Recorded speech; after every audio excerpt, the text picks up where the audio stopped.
People literally passed out in movie theaters watching this film. Not from boredom, from what they saw on screen.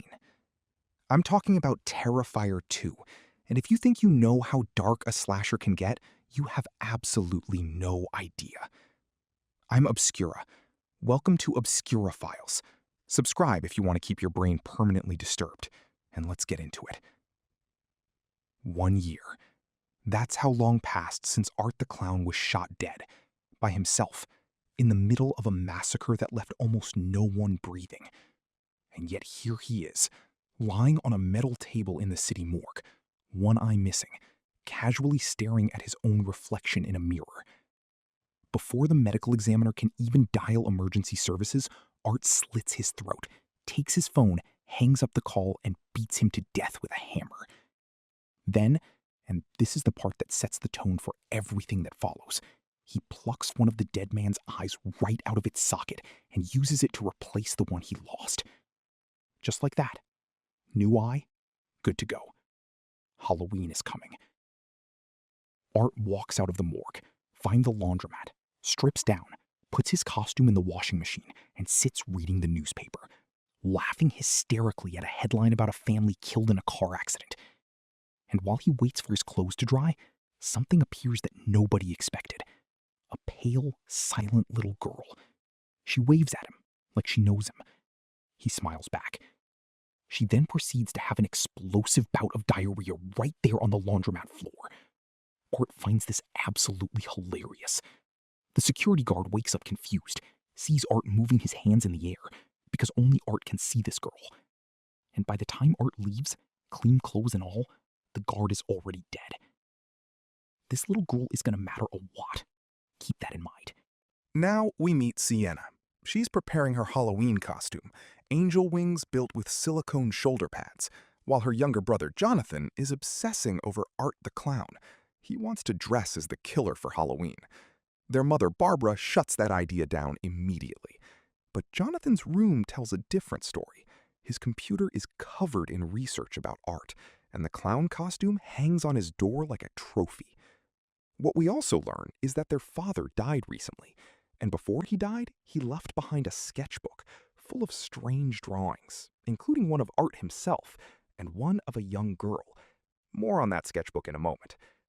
Sienna tries to brush the whole thing off. She goes to bed watching horror movies, falls asleep, and the nightmare begins. She finds herself inside a musical in a diner called the Clown Cafe. Children singing, a girl with a guitar, a cheerful little number, until Art arrives on a tiny bicycle, handing out lollipops to everyone. When he reaches Sienna, she refuses. He insists and hands her a package. Inside, a box, and inside the box, a heart full of worms. Her hands flood with blood. Then Art pulls out a machine gun and opens fire on every child in the room, except her. She runs, slides down a chute, and suddenly Art is there again with a flamethrower. Just as he's about to burn her alive, Sienna reaches into a cereal box and pulls out a sword, the sword her late father gave her, and uses it to block the flames. She wakes up screaming. Her angel wings are on fire. Her mother puts the fire out and blames Sienna for leaving a candle lit. Sienna swears she didn't. And here's something strange. The next morning, she notices that everything in her room was damaged by the fire, except the sword. Not a single mark on it. Before we keep going, and trust me, things are about to get significantly worse, I want to ask you something in the comments. Do you think Art the Clown is genuinely supernatural, or is there a more grounded explanation for everything that's happening? Drop your theory below, because by the end of this video, you're going to want to revisit whatever you write. Meanwhile, Art and the little girl are setting up for another Halloween massacre, and Jonathan goes to school, where he and his friends find a dead opossum near the building. The teacher breaks it up and sends everyone inside. Jonathan asks to get some water, steps out, and finds Art and the girl in the hallway, playing with the dead animal. They look at him. Then they throw the corpse at him. Jonathan runs out of school and doesn't stop. Sienna, at school with her friends Allie and Brooke, hears something that shakes her. Monica Brown, a reporter, was violently attacked by Victoria, the only survivor from Art's massacre the year before. The moment Sienna hears this, she has a panic attack. because she knows this isn't coincidence. She knows something is coming. She goes to a Halloween costume shop to replace her burned wings, and there, between the racks of plastic masks and fake blood, she sees Art. But it's Halloween. Everyone is in costume. She tells herself it's just someone messing with her and leaves. It wasn't someone messing with her. Art locks the door, flips the sign to closed, and what he does to the store owner, removing his eye with a glass bottle, is just the beginning of what this film is willing to show you. That night is Halloween, and Allie is home handing out candy to kids when she notices a black van parked outside. Then the doorbell rings. She opens the door and finds Art standing there, drenched in blood, holding out his bag like a trick-or-treater. She tells him the candy is only for children and closes the door. He keeps ringing. She opens it again, throws the candy in his face, and then looks into his bag. She slams the door. Later that same night, Allie is upstairs, doing her makeup before heading to the party with Sienna and Brooke, when she hears sounds downstairs. She goes to check. The front door is broken open. She watches Art walk into the kitchen and calmly pour himself a glass of water. What follows is the scene that had people running out of theaters. I cannot describe it in full. What I can tell you is that what Art does to Allie is the most extreme thing in the entire film. And this is a franchise that was never known for restraint. After Allie, he goes upstairs to her mother, laughs in her face, decapitates her, and uses her severed head as a Halloween candy bowl to hand out to children in the street. And the night has only just started. At the Halloween party, Sienna is barely holding it together. She asks Brooke to let her know when the drinks arrive, and in that moment, Brooke confesses she slipped something into Sienna's drink to help her relax. Meanwhile, Jonathan, back home, finds his father's sword in Sienna's room, which leads to a blow-up with his mother. He calls her something terrible. She slaps him. He runs out of the house, into the Halloween night.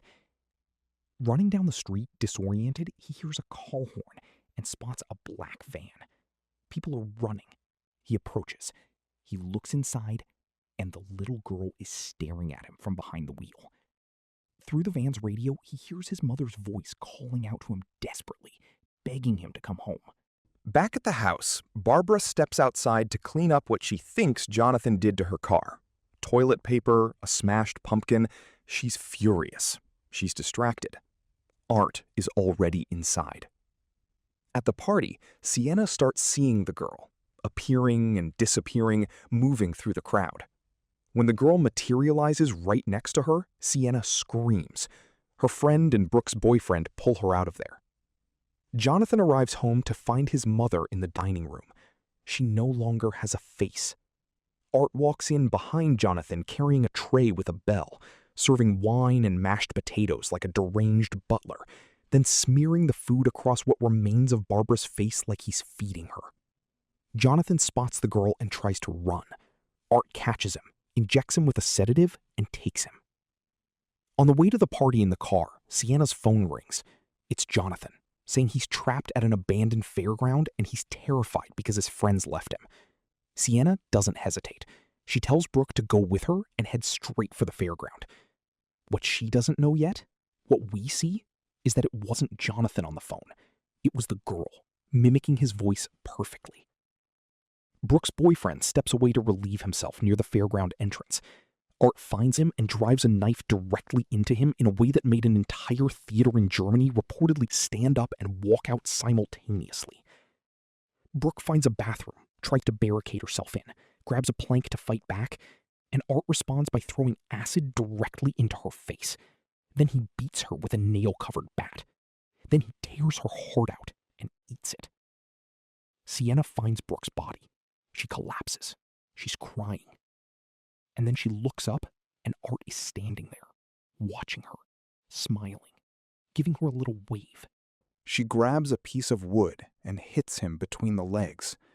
Art responds by throwing her into walls, into mirrors, kicking her in the stomach, leaving her on the floor.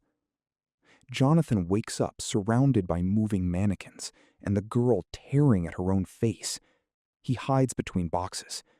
Art walks past without seeing him. Sienna, battered and bleeding, forces herself up, grabs the nail bat. Jonathan makes a break for the exit. Art catches him and slashes his face open.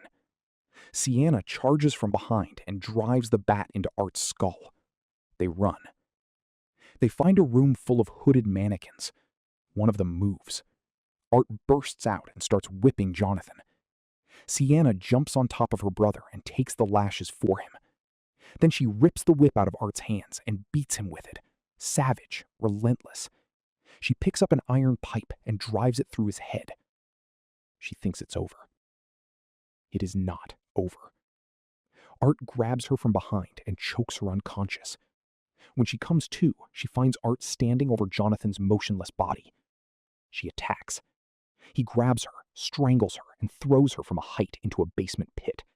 She hits the ground and goes black. When she wakes up, there's a trap door in the floor, screaming voices rising from below, a voice calling her down. She backs away, and Art is right there. He stabs her in the stomach with her father's sword, and she falls through the trapdoor into the darkness below. And here is where the film decides to be something stranger than a simple slasher. Jonathan wakes up. Art looms over him, trying to eat his hand. And then, the sword begins to glow. Sienna, submerged and drowning inside some kind of water-filled capsule, watches her wound close on its own. The sword is healing her from a distance. She breaks free. She climbs back up. She finds Art feeding on Jonathan, charges from behind, drives the sword through Art's back, and then cuts his head clean off. She drops to her knees. She pulls Jonathan close. They breathe. Then the girl appears. She picks up Art's severed head. Her eyes burn bright, and she walks away into the dark. Post-credits. Victoria, the lone survivor of the first massacre, is now in a psychiatric facility after what she did to the reporter. She's completely broken. She's written Art's name and her own inside a heart drawn in blood on the wall. A doctor comes running because Victoria has been screaming non-stop for hours. She opens the cell door. Victoria has given birth to Art's severed head.